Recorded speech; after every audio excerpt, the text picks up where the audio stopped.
सधैँ बुद्धिको तौल गरौँ हुन्छ। उक्त भनाइ सँगसँगै कार्यक्रम किताबका कुरामा स्वागत छ। नमस्कार, म मिलन राई। कार्यक्रम किताबका कुरामा हामी विभिन्न सर्जकहरूसँग उहाँहरूको सिर्जनाको विषयमा कुराकानी गर्ने गर्छौँ। कार्यक्रम किताबका कुराको आजको श्रृङ्खलामा हामीसँग हुनुहुन्छ एकजना लेखक। उहाँले नेपाली साहित्यको विभिन्न विधामा निरन्तर कलम चलाउँदै आउनुभएको छ। विशेष त उहाँलाई कवि भनेर पनि चिनिने गरिन्छ। पछिल्लोचोटि उहाँले निबन्ध पनि प्रकाशन गर्नुभएको छ। त्यही पेरिफेरीमा रहेर हामी कुराकानी गर्नेछौँ र उहाँ हुनुहुन्छ लेखक हरि अधिकारी। आउनुहोस् उहाँसँगको कुराकानी सुरु गरौँ। नमस्ते, स्वागत छ तपाईँलाई। नमस्कार मिलनजी, धन्यवाद। साहित्य सिर्जनाप्रति कसरी झुकाव बढ्यो, यहीँदेखि सुरु गरौँ न है। हाम्रो गाउँमा साहित्यिक वातावरणै थियो त म भन्न सक्दिनँ, तर मेरो परिवारको वृत्तमा चाहिँ एकजना राम्रो कविता लेख्न सक्ने मेरो काका पर्ने मान्छे हुनुहुन्थ्यो, रामचन्द्र अधिकारी। उहाँको सङ्गतले र उहाँ वास्तवमा चाहिँ उहाँको स्वर पनि राम्रो थियो। उहाँ आफूले लेखेका छन्दमा आधारित कविताहरू चाहिँ बडो राम्रो मिठो स्वरमा गाउनुहुन्थ्यो।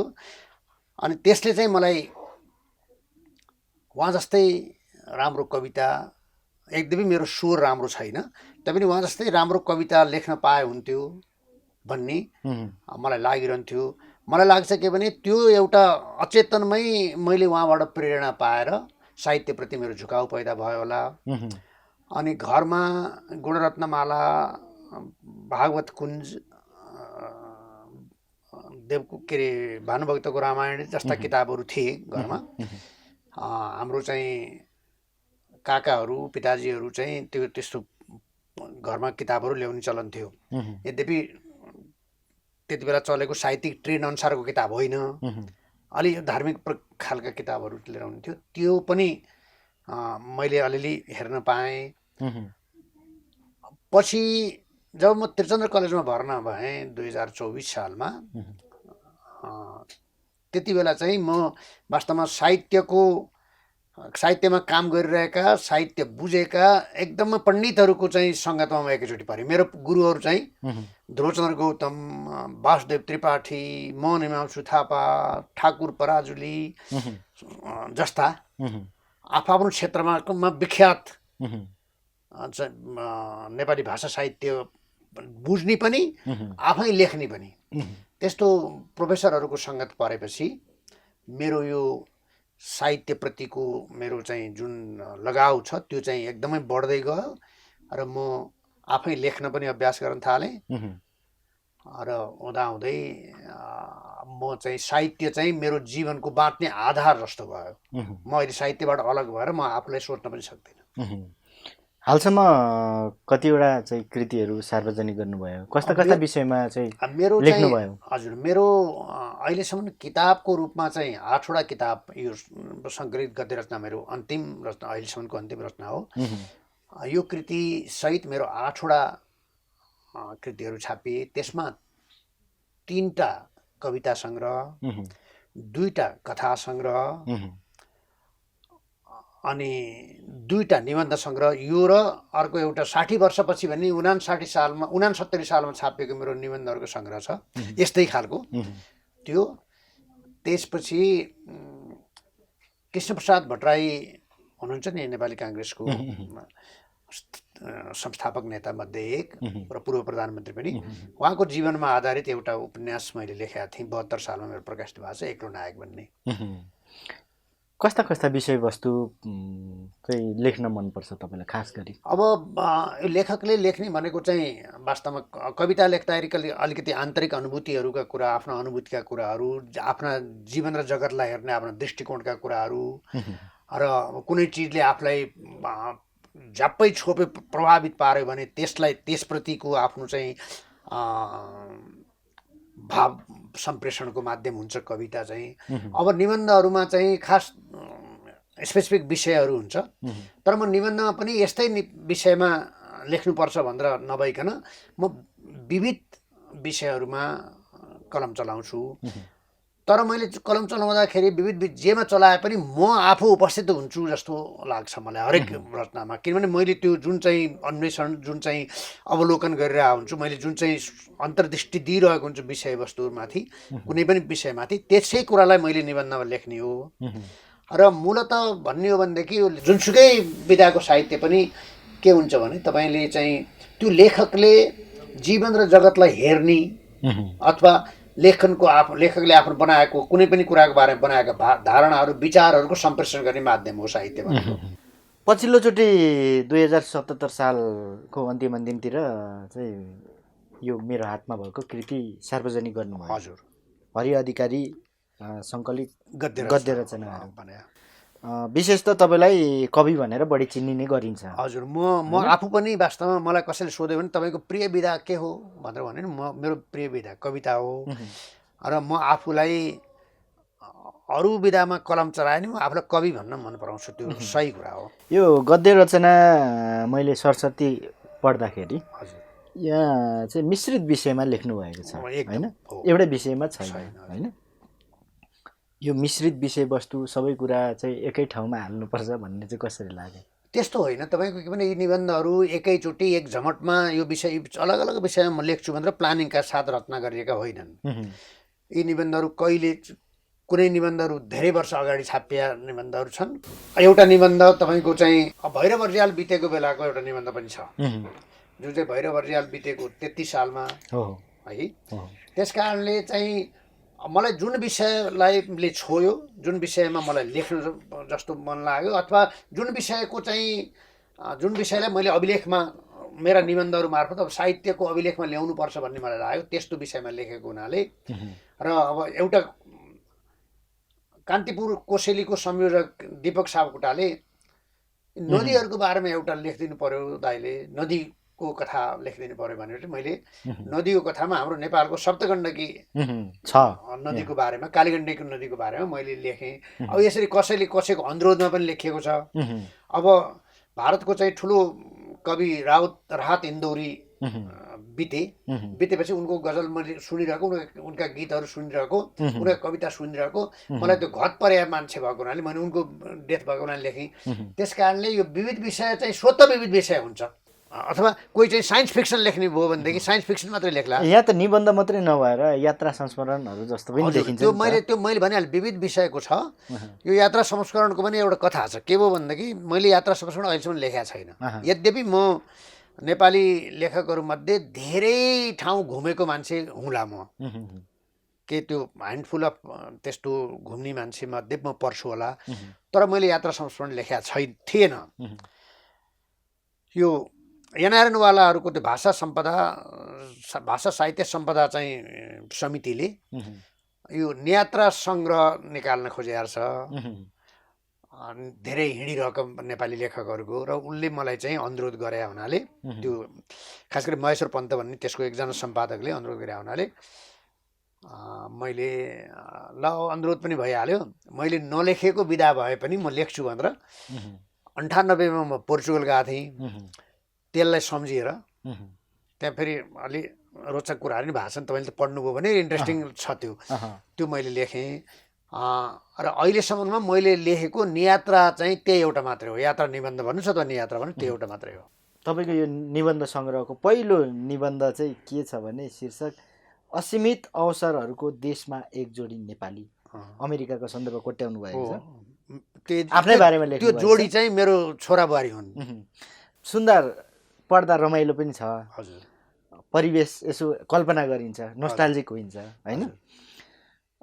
तर मलाई अलिकति खड्केको कुरा, हजुर, असीमित अवसरहरूको देश चाहिँ अमेरिका कसरी भयो? म त नेपाललाई देख्छु असीमित अवसरहरूको देश, किनभने नेपाल त भर्जिन ल्यान्ड हो, यहाँ त चाहिँ गर्नुपर्ने धेरै छ। अमेरिकामा त बनाऊ विकसित देशमा कसरी असीमित सम्म? त्यो तपाईँको एउटा नेपाली भएर सोच्दाखेरि तपाईँको भनाइ ठिक हो, तर मैले चाहिँ त्यो मेरो देशप्रतिको कर्तव्य अथवा मेरो देशको चाहिँ महत्त्व गाउने भन्दा पनि मैले चाहिँ त्यो मेरो छोरा बुहारी त्यहाँ गएको सन्दर्भमा, र मेरो छोरा बुहारी मात्रै होइन संसारभरिका मानिसहरूले अमेरिकालाई असीमित सम्भावनाको अवसरहरूको देश ठानेर त्यहाँ जान मरिहत्या गर्छन्। तपाईँलाई थाहा नै छ नेपालीहरू त कति यता तल्लो बाटो अवश्य पनि थाहा छ, जान्छन्, चोरबाट जान्छन्, जाने प्रयास गर्छन्। कतिजना जान पाउँदैनन्, जानेको रिस्क राखेर पनि जान्छन्, कतिजना मर्छन् पनि। किन यसरी चाहिँ बडो गाह्रो गरी बाँच्न विदेश जाने, यी देशमा चाहिँ सम्भावनाहरू खोज्न सकिन्छ नि भन्ने कुरोको हिसाबले तपाईँको भनाइ एकदम ठिक हो। तर मैले चाहिँ यो अमेरिकामा भएको प्रचुर प्राकृतिक सम्पदा, अमेरिकामा भएको प्रचुर जमिन, अमेरिकाले विकास गरेको त्यो प्रौद्योगिकी र अमेरिकाले चाहिँ सिर्जना गर्न सक्ने चाहिँ रोजगारी, अमेरिकाले दिन सक्ने चाहिँ शिक्षाको अवसर, अमेरिकाले दिन सक्ने तालिमको अवसर, यो सब कुरालाई ध्यानमा राखेर मैले चाहिँ भनेको हुँ। जुन चाहिँ मेरो भनाइ सारा संसारले त्यही भन्छ। कतै तपाईँलाई पनि त्यो अमेरिकाको चमक धमकले लोभ्याएको त होइन? होइन, मलाई अमेरिकाको चमक धमकले लोभ्याएको त होइन, बिल्कुलै होइन। र मेरो केटाकेटीहरू, मेरो दुईवटा सन्तानहरू उही छन्, एउटा छोरा र एउटा छोरी, उनीहरूको परिवार उही छन्। उनीहरू चाहिँ यहाँ पनि राम्रै गरिरहेको थियो दुवैजना, तर उनीहरू डिबी पऱ्यो, दुवैजना गए। म चाहिँ अमेरिका आउन जान गर्न लागेको 96देखि 1996देखि। तर मलाई चाहिँ अमेरिका बस्नु पनि थिएन, मलाई अमेरिका बसाइ सर्ने मेरो इच्छै नभएको हुनाले मैले त्यो गरिनँ। अब अहिले चाहिँ के भयो भनेपछि अब विदेश फर्किनु म जान्न। आम नेपाली अभिभावकहरूको चाहिँ अवस्था पनि त्यस्तै होला नि, होइन र? धेरै जसोको त्यस्तै हुनुपर्छ भन्ने ठान्छु म। धेरैले के भन्छ, कतिजना त मैले थाहा पाउँदै बस्नै नसकेर 6 महिना बस्ने अनुमति दिएकालाई पनि, अथवा छोरा बुहारीहरूले चाहिँ हामी ग्रिन कार्ड गरिदिन्छौँ पैसा तिरेर बाबुआमालाई राख्न पाइन्छ नि त्यहाँ। त्यो हुँदाखेरि पनि ओहो यहाँ बस्न सकिँदैन भनेर हिँडेर आएका पनि छन्। अब कतिजना चाहिँ मान्छे हर किसिमका हुन्छन् नि मिलनजी, एकै किसिमको त मान्छेको सोचाइ पनि हुँदैन, एक किसिमको हामीले सोचेको जस्तो रहेनछ अमेरिका। अमेरिका डेफिनेटली राम्रो ठाउँ होइन हामीहरूका लागि, किन मतलब अझ एजेड मान्छेका लागि त अमेरिका चाहिँ असाध्यै गाह्रो ठाउँ हो। किनभने सबभन्दा ठुलो अमेरिकामा प्रब्लम मैले के देखेँ भने तपाईँको सोसल लाइफै हुँदैन, तपाईँ एक्लो हुनुहुन्छ। जबकि हामी भनेको सोसाइटीको एउटा ठुलो सर्कलमा बाँधिएर बस्ने व्यक्तिहरू त नेपाली भनेको त।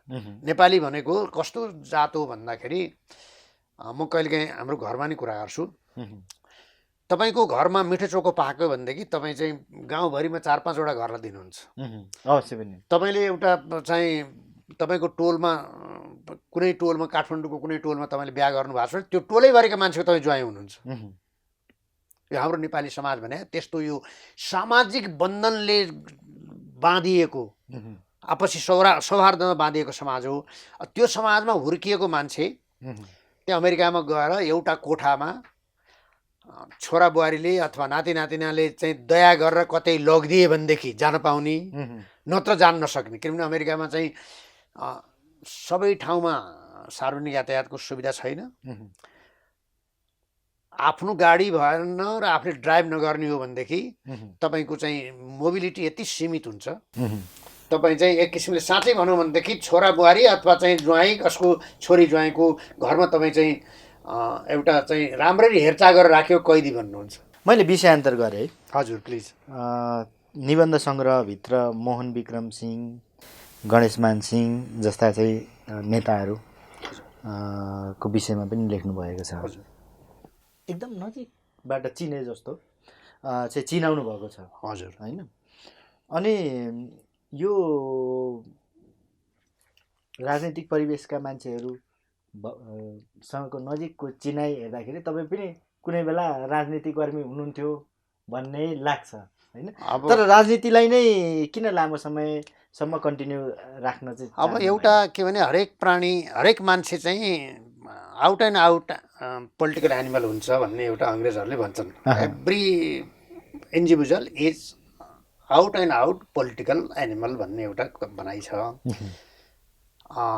अब त्यो कस्तो हुन्छ भने म पनि आउट एन्ड आउट पोलिटिकल हुने हुँ। मेरो घरको परिवेश पनि, हाम्रो पिताजी पनि पोलिटिक्समा हुनुहुन्थ्यो, यद्यपि उहाँ चाहिँ प्रतिपक्ष पोलिटिक्समा हुनुहुन्थ्यो, उहाँ पञ्चायतको पोलिटिक्समा हुनुहुन्थ्यो।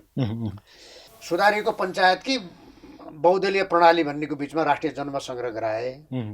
त्यति बेला म चाहिँ श्री 5 को सरकारको तत्कालीन श्री 5 सरकार कमिसन अफिसर थिएँ। एउटा जिल्लामा म पिडिओ थिएँ, काहीँ सिडिओको असिस्टेन्ट थिएँ। त्यति बेला त्यो जनमत सङ्ग्रह हुँदाखेरि म भक्तपुरमा थिएँ। त्यो जनमत सङ्ग्रहमा मैले बौद्धका लागि काम गरेँ भनेर मलाई आरोप लगाइयो सरकारका तर्फबाट। र मलाई त्यति बेलाको सिडिओले यो मान्छे बौद्धवादी रहेछ, खुखार काङ्ग्रेसी रहेछ, यसलाई निकालिदिनुपर्छ, जागिरबाट हटाइदिनुपर्छ भनेर मेरो हटाउने प्रस्तावसम्म पुग्यो क्याबिनेटमा। तर त्यहाँ के भएर मलाई हटाउनु चाहिँ हटाएन, तर म गृहबाट मलाई वनमा सर्व गरिदिएँ। त्यसपछि त्यो अरू बाँकी 5 वर्ष मैले काम गरेँ। तर त्यो 5 वर्षमा मलाई यति धेरै लखेटियो नि। अनि 42 सालको हिउँदमा आएपछि मैले चाहिँ यो मेरो काम होइन रहेछ, म यसलाई कन्टिन्यू गर्न सक्दिनँ, राजीनामा गरेर बाहिर आएको मान्छे। त्यसपछि त म पोलिटिक्समा हुने नै भएँ। अनि अब सरकारी जागिर छोडेपछि मैले के गर्ने भन्दाखेरि म साहित्यकार त स्थापित भइसकेका थिएँ। अनि साहित्यकारले गर्न सक्ने सबभन्दा नजिकको काम के भन्दाखेरि पत्रकारिता रहेछ। किनभने भाषामाथि कमान्ड त सधैँ थियो। अब पोलिटिकल प्राणी जबरजस्ती बनाइदिए हुनाले पोलिटिकल मान्छेहरूसँग मेरो सम्पर्क हुने नै भयो होइन। त्यसले गर्दाखेरि म पत्रकारितामा आएँ। अनि त्यसपछि यो 47 सालको जनआन्दोलन सफल हुने बित्तिकै मैले नेपाली काङ्ग्रेसको चाहिँ क्रियाशील सदस्यता लिएँ। त्यो चाहिँ 72 सालको 13औं अधिवेशनसम्म चाहिँ मैले कायमै राखेका थिएँ। तर त्यसपछि चाहिँ मैले त्यो क्रियाशील सदस्यता नवीकरण गरिनँ। तैपनि म अहिले पनि नेपाली काङ्ग्रेसको वफादार कार्यकर्तै हुँ। एउटा अर्को निबन्ध छ, हुआ कार्लोसको अभिनन्दन। हजुर, त्यसमा तपाईँले एउटा विषयवस्तु लेख्नु भएको छ, हुआ कार्लोस जस्तो चाहिँ उदार राजा वीरेन्द्र भइदिने भए भन्ने त्यो लाइनमा लेख्नु भएको छ है। राज संस्था त ढलिसक्यो। हजुर, त्यति बेला लागेको थिएन राज संस्था ढल्छ भनेर? अब ढल्छ भन्ने त मलाई लागेको थियो, तर यो ढल्ने प्रक्रिया पनि चाँडै होस् अथवा रक्तपातविहीन ढङ्गबाट राजा वीरेन्द्रले संवैधानिक राजा हुन तयार भएदेखि त झन्झटै सिद्धिन्छ नि अवश्य पनि भनेर मैले चाहिँ मेरो चाहिँ आन्तरिक चाहना चाहिँ त्यो थियो कि हाम्रो राजा पनि स्पेनको हुआ कार्लोस जस्तै संविधानको परिधिभित्र रहेर देशको शासन चाहिँ जनताका प्रतिनिधिहरूले नै गरून् भन्ने चाहना राखेर यो चाहिँ खोपाको देउता भएर बस्दिए कति राम्रो हुन्थ्यो भन्ने मेरो चाहना चाहिँ थियो।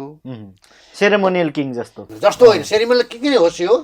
र देशको प्रत्यक्ष शासन चाहिँ शासन प्रशासन चाहिँ जनताका प्रतिनिधिहरूले गरून्, संसदले गरोस् भने यसलाई संवैधानिक संसदीय प्रजातन्त्रको म पक्षधर थिएँ। अनि म के चाहन्थेँ भने राजाले नै स्वतः यो पञ्चायतलाई यो त्यति बेला दलहरूमाथि प्रतिबन्ध लागेको प्रतिबन्ध हटाओस् र दलीय पद्धतिबाट चाहिँ प्रतिस्पर्धा, खुला प्रतिस्पर्धा गराएर संसद बनोस्, संसदले निर्वाचन गरेको प्रधानमन्त्री बनोस् र त्यसले चाहिँ प्रत्यक्ष शासन गर्ने, राजाले चाहिँ गार्जियन जस्तो भएर बस्ने होस् र त्यो वीरेन्द्रमा चाहिँ विजडम क्र्याक गरेर त्यो हुनुपर्छ भन्ने चाहन्थेँ म। भएन भने चाहिँ यो ढल्छ, यो टिक्न सक्दैन भने चाहिँ मलाई लागेको थियो। एउटा अर्को निबन्ध छ। हजुर, त्यहाँ एउटा तपाईँले विषयवस्तु चाहिँ राम्रो विषयवस्तु पनि उठान गर्नुभएको छ, मैले यहाँ अन्डरलाइन नै गरेको छु है। प्रसङ्ग महाकवि देवकोटाको बनारस प्रवासको होइन? हजुर, यो महाकवि लक्ष्मीप्रसाद देवकोटा धेरै अघिको कुरा हो। 2016 सालमा बित्नु भएको उहाँ। तर तपाईँले यसरी लेख्नु भएको छ कि चाहिँ आफ्नै आँखाले देखेको। त्यसमा मलाई लक्ष्मीप्रसाद देवकोटा सँगसँगै आफू पनि गएको थिएँ जस्तो हिसाबले तपाईँले लेख्नु भएको छ। हजुर, निकै रोचक छ। हजुर, होइन? अनि तपाईँले एउटा विषयवस्तु चाहिँ उठान पनि गर्नुभएको छ, बनारस कालका ती बेलाका चाहिँ प्रवासमा भएको बेला महाकवि लक्ष्मीप्रसाद देवकोटाले यति धेरै कविता लेख्नुभयो। हजुर, त्यो चाहिँ अहिले हरायो, त्यो चाहिँ कहीँ सङ्कलित भएनन्। हजुर, होइन? त्यो चाहिँ लक्ष्मीप्रसाद देवकोटालाई फलो गर्ने, लक्ष्मीप्रसाद देवकोटा सम्बन्धी अनुसन्धान गर्नेहरूले त्यो विषयवस्तु खोजी गर्नुपर्छ भन्ने त्यो लाइनमा पनि तपाईँले लेख्नु भएको छ। हजुर, हो। यो विषयमा के भन्नुहुन्छ? लक्ष्मीप्रसाद देवकोटालाई अझै हामीले पढ्न सकेको छैनौँ। यसमा एउटा कुरो के भन्दाखेरि मैले यो जुन त्यो घटना मैले लेखेको छु त्यो चाहिँ वास्तवमा कृष्णप्रसाद भट्टराईले मलाई बताएको धेरै कुरा मलाई व्यक्तिगत रूपले नि बताएको केही कुरा उहाँले आफ्नो मेरो म भन्ने किताबमा पनि लेख्नु भएको छ कि लक्ष्मण देवकोटा उहाँकैमा गएर बसेको हो। लक्ष्मण देवकोटा उहाँको बहिनी एकजना शान्ति पनि त्यही बेला बितिन् पनि। र यो चाहिँ के भने तपाईँले मलाई यो क्रेडिट पनि दिनुभयो कि तपाईँले हामी नै गए जस्तो आफै गए जस्तो अथवा पाठकलाई पनि त्यहाँ पुर्याउन सफल हुनु भने त्यो चाहिँ लेखकको सफलता पनि हो। त्यो हाम्रो अगाडि तपाईँको यो चाहिँ निबन्ध पढिरहँदा हजुर हाम्रो आँखा अगाडि दृश्य नाच्छ। हो अब यो के छ भन्दाखेरि त्यो तपाईँले त्यो निबन्धको राजकुमार बानियाको भूमिका पढ्नुभयो भनेदेखि उसको भूमिकाको शीर्षक के छ भनेदेखि दृश्यमान चित्रहरूको मोहक नृत्य भन्ने गर्नुभएको छ। भने एउटा लेखकको कस्तो हुन्छ भने राम्रो लेखकले चाहिँ वर्णन गर्दाखेरि त्यस्तो ड्रामाटिक इफेक्ट पर्छ, त्यो देख्न थाल्छ त्यो पाठकले। जस्तो तपाईँको चाहिँ यो तपाईँले देख्नुभयो त्यहाँ देवकोटाको चाहिँ पारा जस्तै आगो ताप्दै गरेको ठाउँमा मैलो लुगा लाएर होइन, त्यो तपाईँले देख्नु भने के भनेदेखि यो मेरो लेखकको चाहिँ सफलता नै हो यो।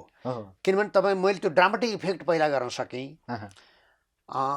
र तपाईँको अर्को प्रश्नको उत्तर चाहिँ के भनेदेखि अब धेरै पहिलाको कुरा हो, त्यो कति त्यहाँ सङ्कलित छन् कि छैनन् कि कसैले जोगाएर राखेको छैन पनि भन्न सकिँदैन। अब देवकोटाको यो चाहिँ 10-11 सालतिरको कुरा हो, 2000 होइन।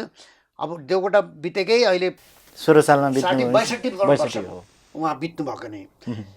त्यसो भएको हुनाले चाहिँ तपाईँको म के भन्न सक्दिनँ, तर जो देवकोटाको नाममा चाहिँ समिति बनाएर बसेका होलान्, देवकोटाको बारेमा चाहिँ प्रतिष्ठान बनाएका छन् अथवा देवकोटाको म अध्ययन गर्नेवाला हुँ भन्नेहरूले सकेदेखि खोजेर त्यहाँ कविता केही बाँकी छन् कि छैनन् कि त्यो गर्नुपर्छ।